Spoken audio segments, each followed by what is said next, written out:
You've been lying to yourself about why you procrastinate. Not on purpose. Everyone does it. You think you put things off because you're lazy, or undisciplined, or bad with time. You're not. The real reason is stranger, and once you see it, you can't unsee it. You're not avoiding the task. You're avoiding a feeling. And by the end of this, you'll know exactly which feeling it is, why your brain keeps choosing it, and how to break the loop, without forcing yourself and without the guilt. So stay with me, especially if you've got something you've been putting off for weeks. Let's start with the thing everyone gets wrong. For your whole life, procrastination has been sold to you as a character flaw. You're lazy. You lack willpower.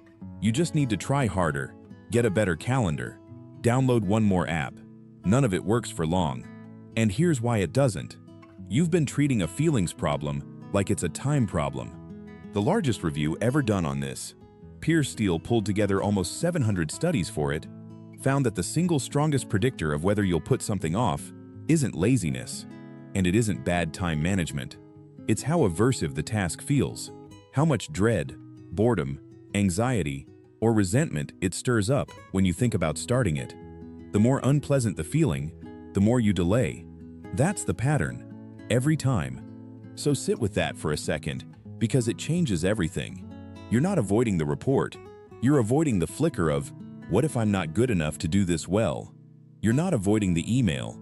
You're avoiding the discomfort of, I don't know how they'll react.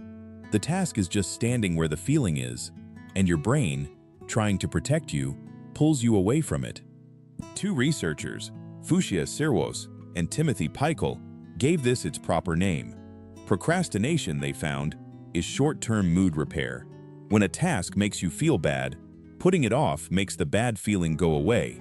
Instantly. Relief. You check your phone, you tidy your desk, you suddenly need to reorganize a drawer.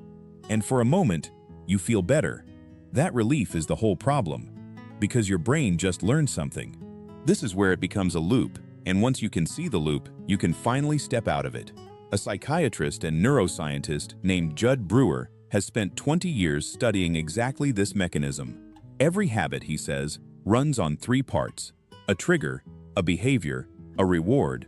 For procrastination, it goes like this. The trigger, a task that brings up an uncomfortable feeling. The behavior, you avoid it. You scroll, you snack, you do it later. The reward, the bad feeling disappears, just for now. And your brain, which is basically a reward-seeking machine, files that away. Avoiding this equals relief. So next time the feeling shows up, the urge to escape is a little stronger. The loop tightens. Notice what this means. You're not weak. You're not broken. You've just got a brain that learned, extremely well, that avoidance pays. It's doing exactly what it was designed to do. The system isn't malfunctioning. It's working perfectly, on the wrong goal. But here's the catch, and it's the part the relief never tells you about. The relief is borrowed. You didn't make the task go away. You just shipped it forward in time, to a version of you who doesn't exist yet, your future self. And Sirwaz found that this is precisely who pays. The relief is now, but the cost is always later. You're handing a bill to a person who can't argue back, and they always end up paying it, with interest. The stress, the rush, the 2 a.m. scramble, the quiet shame. Present you swipes the card. Future you gets the statement. And then something cruel happens on top of it. You miss the deadline, or you barely scrape it, and you turn on yourself. Why am I like this? What's wrong with me? You think the guilt will whip you into shape next time. It does the opposite. Here's the twist almost nobody knows. Beating yourself up doesn't reduce procrastination. It feeds it. Remember the loop. Procrastination is driven by bad feelings. So when you pile guilt and self-attack on top of an already aversive task, you've just made the feeling worse, which makes the urge to avoid it stronger. The harder you are on yourself, the more your brain wants to run. You're not disciplining yourself out of the loop. You're pouring fuel on it. So let's get you out, not with willpower. Willpower is the thing that's been failing you, and that was never your fault. With 3 small moves that work with your brain instead of against it. Move 1. Name the feeling. The next time you catch yourself about to avoid something, stop for 1 second and ask, not why am I so lazy, but what am I feeling about this task right now? Dread, Confusion about where to start? Fear it won't be good enough? You don't have to fix it. Just name it. Because the moment you name the feeling, you found the real obstacle, and it was never the task. Move 2. Get curious instead of forceful. This one comes straight from Brewer's research, and it sounds too simple to work, but the mechanism is real. Instead of fighting the urge to avoid, which just adds pressure, get curious about it. There's the pull to escape. What does this feeling actually feel like in my body? Where is it? Curiosity does something force can't. It switches your brain out of autopilot. You can't be on autopilot and genuinely curious at the same time. And in that small gap of awareness, you get to choose, instead of just reacting. Move 3. And this is the one that'll feel backwards. Forgive yourself for the last time you procrastinated. Actually forgive it. There's a real study on this.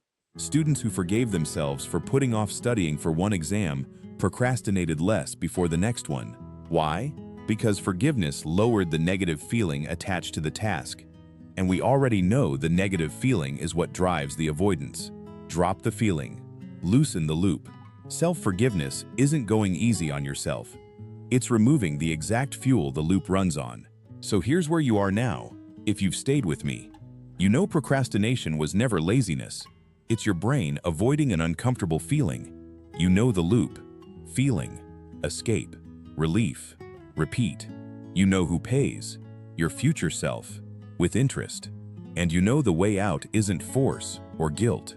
It's naming the feeling, getting curious instead of harsh, and forgiving the last slip so it stops feeding the next one. That's the whole thing, not a productivity hack, a way of treating yourself that happens to also work. And listen, you don't have to do it perfectly. The goal was never to never procrastinate again. The goal is to catch the loop a little earlier, a little more often, and to stop punishing yourself when you don't. That's not lowering the bar. That's finally aiming at the right target. So before you go, I want to hear it, because someone scrolling these comments is staring at the exact same task you are and thinks they're the only one who can't just start. So tell me below, what's the one thing you've been putting off? And, if you can name it, what's the feeling underneath it? Dread? Boredom? Fear it won't be perfect? Be honest. You'll be amazed how many people are avoiding the exact same feeling you are. Whatever you've been putting off, it was never because you're lazy. It was a feeling, and now you know its name.